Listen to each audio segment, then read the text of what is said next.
Well, good afternoon to the final video of 2024. I was going to do a walk today. We're going to do the Tuesday trot. Shout out Matt Stannard. It's far too windy out there. So if you're going out for New Year's Eve, look out because it's, not great here. I think all over the country there's been some a lot of fireworks displays and all that cancelled. So take care. So we're in the warm. We're having a sit down. The Tuesday talk, Ipswich 2, Chelsea 0. Please smash the like on this video. We will go for, well, it was 2025, isn't it? So we're going to go 250 likes on the video. Smash the subscribe button. Share with your mates. The most watched one of these we've done was Newcastle, which was over 4K, loads of Geordies in, which probably helped the numbers. Let's aim, see if we can make this the most watched match review video. Anyway, last night Town went searching for that elusive first win at Portman Road in the Premier League since April 2002. I did get a little bit excited and carried away in my done a little short video after the game, walking back to the car, and I said it was Town's first. Only one person actually picked it up, said it was Town's first home victory in the Premier League since 2022. Obviously, I was far too excited, far too much adrenaline. So, yeah, 2002, it was April. I remember being at the game, Darren Bent scoring, very young Darren Bent then, as we beat Middlesbrough 1-0. But then, sadly, we ended up getting relegated. So, Town went searching for that elusive victory against Enzo Maresca's Chelsea, old foe of Kieran McKenna from last season for obviously Leicester City, who won the league. Town finishing second. And then Enzo Maresca was picked up by Chelsea, excuse me, in the summer. McKenna was in the running, but Enzo Maresca was the guy they picked. Obviously, backstory that he was the academy coach at Manchester City when Liam Delap was there. There was quite a lot of talk from him pre-match about Delap, and obviously I wouldn't be surprised in the future if he remains as Chelsea manager, he makes a move. That's a long way down the line. Liam Delap will not be leaving Town this transfer window. Summer, there's every possibility, but we will get into some Liam Delap talk very, very soon. Anyway, 6:30, driving in to park up. Team news was announced, thinking we'll probably have a few changes because we played on Friday night at Arsenal. And there he was, Super Christian Walton in goal, jumping off the page as the main change in that lineup. I must admit, I was quite surprised. I thought Muric played quite well on Friday at Arsenal, but obviously it was a change. There was talk he had maybe a little thigh problem, but he came in. We retained the three centre backs: Dar O'Shea, Luke Wolfenden, and Jacob Greaves. Leif Davis was on the left. Wes Burns came in for Ben Johnson on the right hand side. Sam Morsey back in instead of Calvin Phillips alongside Jens Kajust. Omari Hutchinson, Liam Delap leading the line, and Nathan Broadhead gets his first Premier League start for Ipswich Town. And I think straight off the bat, I will say, looking back then, I think a lot of Town fans, it was going into that game, we knew it was going to be a hard game, but with them two changes of Walton and Broadhead coming in, obviously played for us in League One. I think they get a lot of love from the fans. I think there was a little bit of extra positivity, feel-good factor.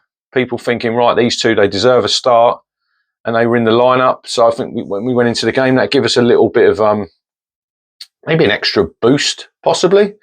But yeah, Chelsea obviously very good lineup for them. Jorgensen came in, normally plays for them in Europe, in goal. But yeah, you add in Kunku, obviously Casado and Fernandez in the middle.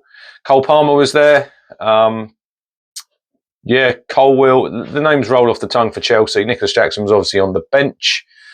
Cucurella. Oh, what a shithouse that little guy is. we'll get onto him in a bit. But yeah, it was Town on the front foot to start with. We flew out the traps.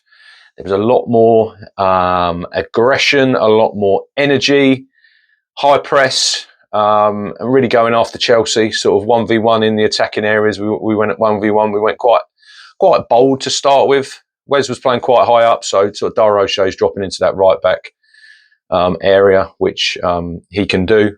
Probably a 4 when we're in possession, and then when sort of in the second half, Wes dropped. It looked like he dropped back a little, and it sort of goes to a 5, and then a bit of a low block. But Town on 10 minutes, great play by Jens Kajust, wriggles away from 3 players out to Leif Davis, threads the needle, great through ball to Liam Delap. I'll be brutally honest, the referee gives a penalty. I don't think it's a penalty. I think it's, if you look over the season, the penalties that Town should have had, and this was Town's first penalty. Leif Davis against Man City, absolutely stonewall penalty. Then you get the Jack Clark one against Everton, which was overturned, and I still think that was wrongly overturned. The Connor Chaplin Leicester City one, which we all know was a penalty, wasn't given. And then you got last night's one, which was probably the softest of the 4. Immediately points to the spot. For me, he's gone down and he's sliding, he's stretching for that ball. Jorgensen comes out as Liam Delap tries to get up. Does he catch him with his trailing leg? Possibly. Is there enough contact to make Delap go down? Maybe. Is he going to get the ball? I don't think he is. But the referee does give it. And then with the laws, how they are, it goes with the on-field decision, which I think is probably the right decision there. That's one where if it wasn't given, there's not enough there to send it to the screen to have it overturned. And this is where I am with the Jack Clark one against Everton. I don't think there was enough evidence there to overturn that, but penalty was given. It was Town's first Premier League penalty.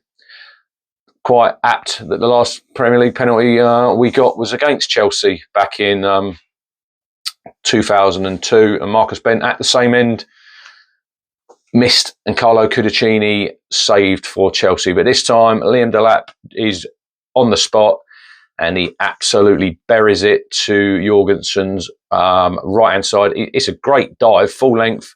It's literally right in that side net, and he whips across the ball. We're 1-0 up, and it was a great moment. And you are thinking as he stands over the ball there that we really need to take these sort of chances. We've said this before. We have to be ruthless when we do get the opportunities, especially against these elite teams, because Chelsea probably are one of the country's elite teams. They're in that mix. But yeah, 1-0 up. And then for the remainder of the half, literally just after we'd gone 1-0 up, Liam Delap has a great shot. Amari closes down Cucurella, spins to Delap, and he just absolutely lashes it first time. Jorgensen, full stretch to his right, beats it away. But then after that, Chelsea do come back in the game. Look, I think if we're going to get results in the Premier League, we have to obviously have a high level of performance, but we do need a little bit of luck. And I think last night we did obviously had a big slice of luck with the free kick from Cole Palmer. Him and Fernandez shift it, and he curls it. It beats Walton, all ends up, crashes back off the post, out to Nkunku. Broadhead does really, really well there to sort of make a nuisance of himself. And it's lucky that Walton's that side of the goal on the floor. It literally rolls straight into his hands. Anywhere else, it's 1-1. Then after that, we have a free kick sort of midway in their half. We make a complete mess of it. They break. Ball out to Cole Palmer. Great ball into the far post. João Felix finishes it off. It's 1-1, and you're thinking it's another goal that probably Town could have avoided. But luckily, it was chalked off for offside through VAR.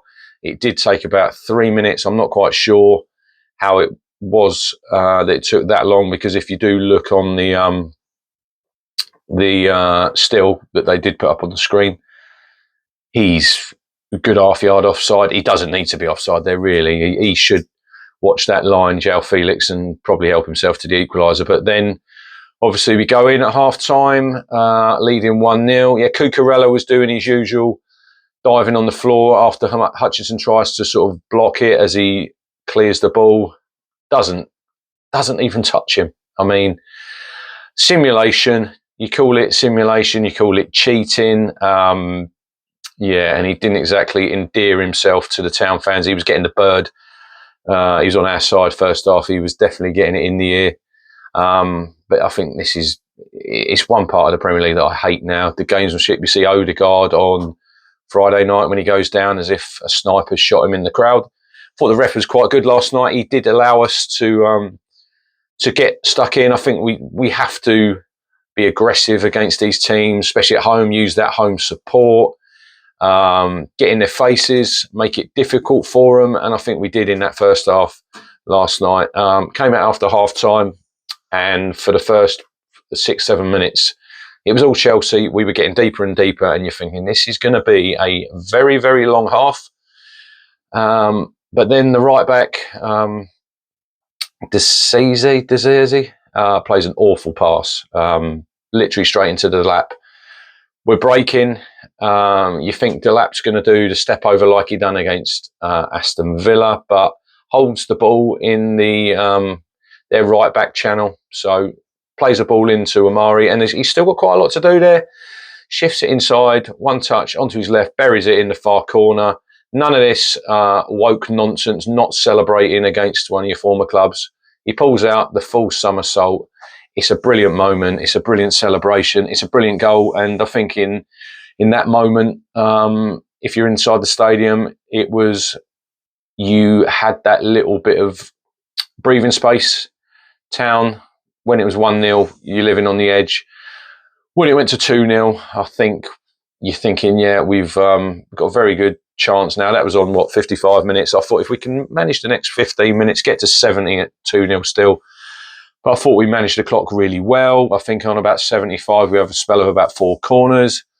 Delap's literally shooting on sight. There was one time when he's running in their left-back channel. He's got 4 people trailing him.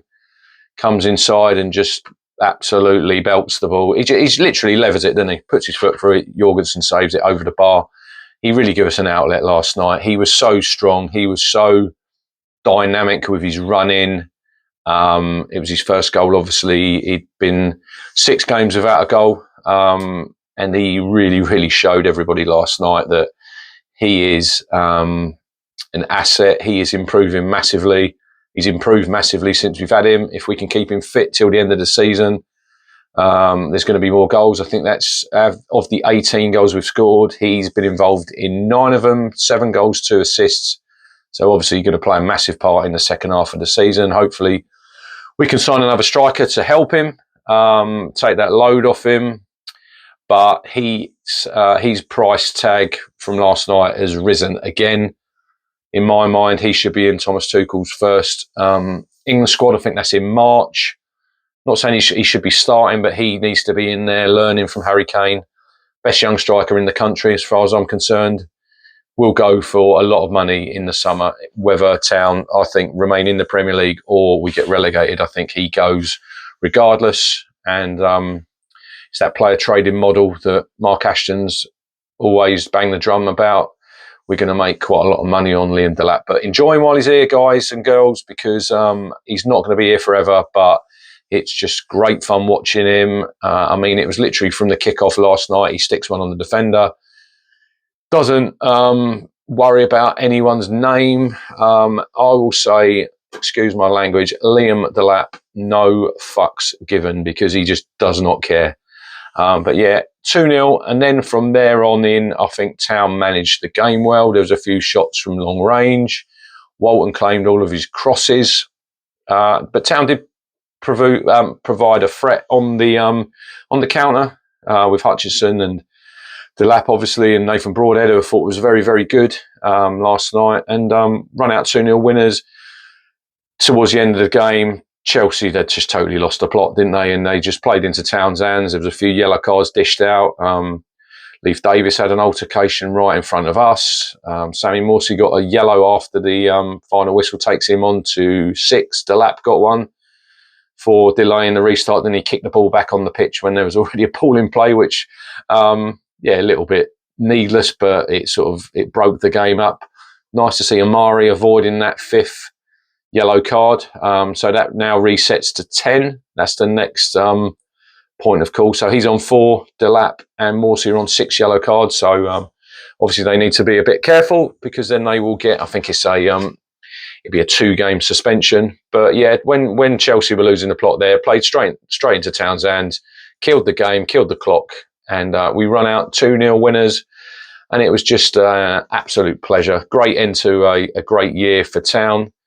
Obviously sealing promotion back to the Premier League, and now sealing that first win. It's taken quite a long time to get here. There's obviously been games where we probably should have took the 3 points, but we didn't. But we're finally over the line, and a few people saying, "Oh yeah, Town can now avoid relegation." Talk of that. I think you just need to park it and just enjoy last night for what it was. Don't bother looking at the league table. Yeah, we've moved 1 point behind. I think Wolves, 2 behind Everton. We're right back in the mix, but I think you just need to enjoy that game as a game in isolation. Don't worry about the league table. That'll take care of itself. Will Town be good enough to stay up or not? We don't know. There's obviously going to be additions, hopefully, coming in January, which will help. Might be some outgoings. We don't know, but just enjoy that game, enjoy the occasion, enjoy beating a top 6 team. But yeah, let's have a look through the team.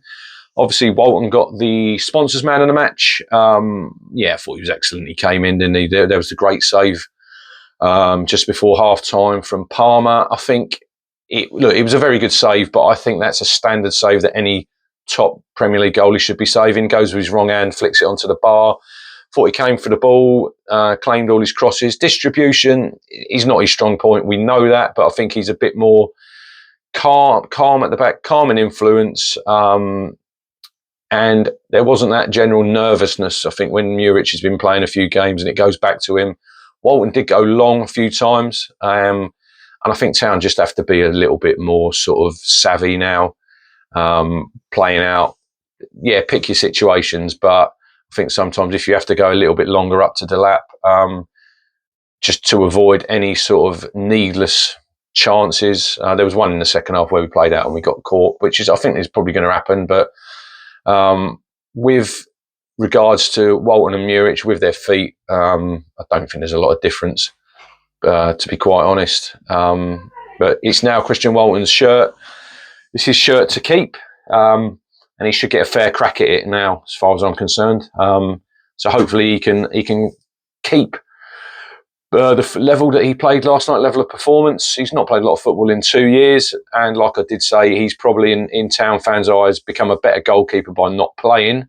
But now he gets the opportunity to show us that he can play in the Premier League, and we all hope and wish that he can keep that level up and he's successful. But yeah, I thought he was excellent last night, and it was nice when he, after the game, he was pushed forward by Dar O'Shea to do the fist pump. And I think there was a real feel-good moment seeing Christian Walton having a very good game. But yeah, back three, excellent again. O'Shea, Wolfie, Greaves. I think it probably suits Luke Wolfenden to play a 3. He's obviously the ball player in the middle. O'Shea has just got better and better. He is obviously skipper at Arsenal. I think he's your future Town captain after Sam Morsey. Jacob Greaves was very good. Nice to see him go back to back. He's not played a lot of football lately, but I thought he was good. There's a lot of talk about Morsey not playing and Phillips coming in. I don't see Sam Morsey not starting a game for Town, if I'm being honest. I thought he was excellent, the skipper in there with Cajuste. Cajuste is just an absolute delight. He can turn away, he can get us up the pitch, and you do hope that if Town can somehow claw their way to safety, obviously they've got the 10 million clause to sign him, and I think he'd be a real asset. But that does depend on Town staying in the division. So, he's very good. Amari, excellent. Back to his best. Great goal. Worked his socks off all night. Nathan Broadhead. Big fan of Nathan Broadhead. And there was probably a stage earlier in the season where it looked like he'd probably depart the club in January. He wasn't in the team. He wasn't fit. We'd obviously signed Smodix and Jack Clark. But I think now Clark's probably third in the pecking order now. You know, Smodix came on last night. You know what Sammy gives you. that work ethic, that energy, that running. I think Nathan Broadhead, he gives you a little bit of extra quality. There was the one in the first half when he done that lovely turn and then pinged it out to Delap, who had the shot that stung the palms of the goalkeeper. And he just gives you that little bit of extra quality. Just needs to stay fit. If he can stay fit, Nathan Broadhead, in the second half of the season, I think he's going to be an asset. And we need everyone fit and firing. Like I said before, Liam Delap up front. I mean, he was literally unplayable. Probably one of the best displays I've seen in 40 years watching Town of a centre forward. He's got it all: pace, power. He can hold the ball. He can fight the defenders. He doesn't mind sticking one on them. He knows how to finish. Sees the whites of the goalposts and just sometimes he just puts his foot through it. There's one in the second half where he lashed it over the bar. But you've got that 20-year-old young lad under McKenna who's only going to get better. And like I said earlier, he'll play at the top level. This lad for England and at club level. I think he is that good. And like I said, we should just enjoy him while he's here. Thought the subs were good. They all contributed. Lovely to see McKenna at the end with a smile on his face and to end the year on a high. But yeah, it's been a massive year for Ipswich Town as a football club. Obviously back in the Premier League. And like I say, enjoy that performance. Delap was my man of the match. Literally, everyone was a 9. But I thought Delap was just the difference between the two teams. Chelsea, I thought, yeah, they had a lot of the ball. Palmer was probably dictating. But they look to me, they're quite a young team. More a team of individuals. Whereas Town last night, we were all fighting for the cause, putting their bodies on the line, playing for the shirt, leaving it all out on the pitch. And I thought we were absolutely top draw last night. And it's a great way to end the year. Cheers for watching. Cheers for all the support. This year we will be back. Match preview in the new year for Town versus Fulham on Sunday at Craven Cottage. Smash the like button. Smash the subscribe. Enjoy your New Year's Eve, whatever you are doing. Have a great time. With your friends, your family, and your loved ones. Massive Happy New Year. Thanks for the support, and we will see you again in 2025. Upper Town.